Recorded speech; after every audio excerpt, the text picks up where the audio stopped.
कैराना से सांसद इकरा हसन ने संसद में संभल हिंसा को लेकर विरोध दर्ज किया और सदन की कार्रवाई में भाग लेने से इनकार कर दिया। उन्होंने आरोप लगाया कि उत्तर प्रदेश सरकार ने निहत्थों पर गोलियां चलाई और भीड़ को रोकने के लिए उचित उपाय नहीं किए। इकरा हसन ने सवाल उठाया कि सर्वे टीम के साथ मौजूद वे लोग कौन थे जो नारे लगाकर समुदाय को भड़का रहे थे और अब तक उन पर कोई कार्रवाई क्यों नहीं हुई। उन्होंने इस मुद्दे पर सरकार से जवाब मांगा।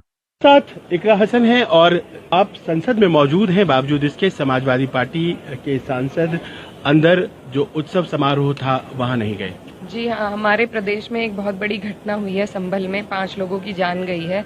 तो जो संविधान हमें विरोध का अधिकार देता है, उस अधिकार का पालन करते हुए कुछ लोगों ने वहां पर अपना विरोध दर्ज कराना चाहा था, लेकिन सीधे सीधे गोली मारकर उनकी हत्या कर दी गई। तो उसके विरोध में हम संविधान का सबसे ज्यादा सम्मान करते हैं, पालन करते हैं, लेकिन जो केंद्र में सरकार है, उन्हीं लोगों की सरकार राज्य में है और जिस तरीके से वो संविधान की धज्जियां उड़ा रहे हैं, उनके साथ हमें खड़ा होना इस पावन दिन पर उचित नहीं। तो क्या ये बताने की आप लोग कोशिश कर रहे थे कि संविधान दरअसल खतरे में है और इसी कारण से आप एक स्टेटमेंट दे रहे हैं अपनी एब्सेंस के जरिए? जी, आप समझ सकते हैं, वो भी हो सकता है, लेकिन मन बहुत दुखी है हमारा और हमें नहीं उचित लगा कि जहां ऐसी घटना हो रही है उस दिन इस तरीके से यहाँ पर हम उसी सरकार के साथ एक साथ खड़े होते नजर आए। देखिए, संभल में आपकी पार्टी का डेलीगेशन जाना था, लेकिन वहां एडमिनिस्ट्रेशन के द्वारा ये कह दिया गया है 30 तारीख तक जो हालात है वहां के वो दुरुस्त नहीं है, उसके बाद ही कोई डेलीगेशन या नेतागण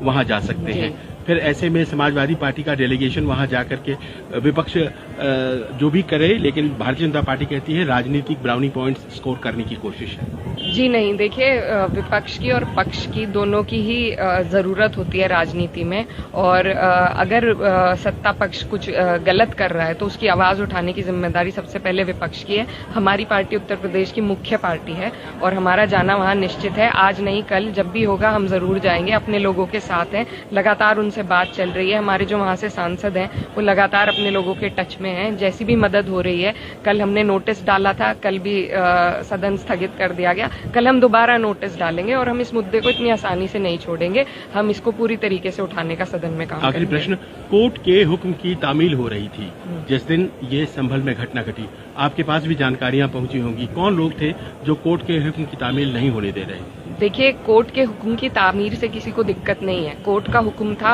एक बार सर्वे हो चुका था, जब शांति प्रिय तरीके से एक बार सर्वे हो चुका था, लेकिन उत्तर प्रदेश की जो मौजूदा सरकार है उन्हें बर्दाश्त नहीं हुई ये बात भाजपा सरकार को। उन्होंने दोबारा एक सर्वे टीम वहां पर भेजी और फिर कुछ दंगई, कुछ उपद्रवी उनके साथ गए जो नारेबाजी वहां तरह तरह की करने लगे। तो ये प्रशासन ने क्यों उन पर रोक नहीं लगाई? वो जो लोग हैं उन पर क्यों FIR नहीं है जो उस वक्त वहां गए थे सर्वे टीम के साथ नारेबाजी करते हुए? उसके विरोध में कुछ लोग वहां पर ऐसे गंभीर विषय में, तो प्रशासन को ही सचेत रहना चाहिए था कि कोई इस तरह के लोग उनके साथ ना जाए, क्योंकि देखिए धार्मिक विषय है, इमोशनल विषय होता है हर समुदाय के लिए। तो ऐसे में नारेबाजी करके दूसरे को चिढ़ाना ये उचित नहीं है। पत्थरबाजी बहाना लिया गया है, पत्थरबाजी का विरोध अपना दर्ज कराने का अधिकार हमारे संविधान से ही हमें मिला है। कुछ लोग अगर वहां पर उन लोगों के प्रति अपना विरोध दर्ज करा रहे थे तो फिर भी मैं उचित ये नहीं मानती कि गोली किसी भी हालात में वहां प्रशासन को चलानी चाहिए थी। और भी तरीके हैं, लगातार भीड़ को रोकने का काम यहाँ की पुलिस प्रशासन अच्छी तरह जानती है, लेकिन ये षड्यंत्र के तहत और द्वेष भावना के तहत और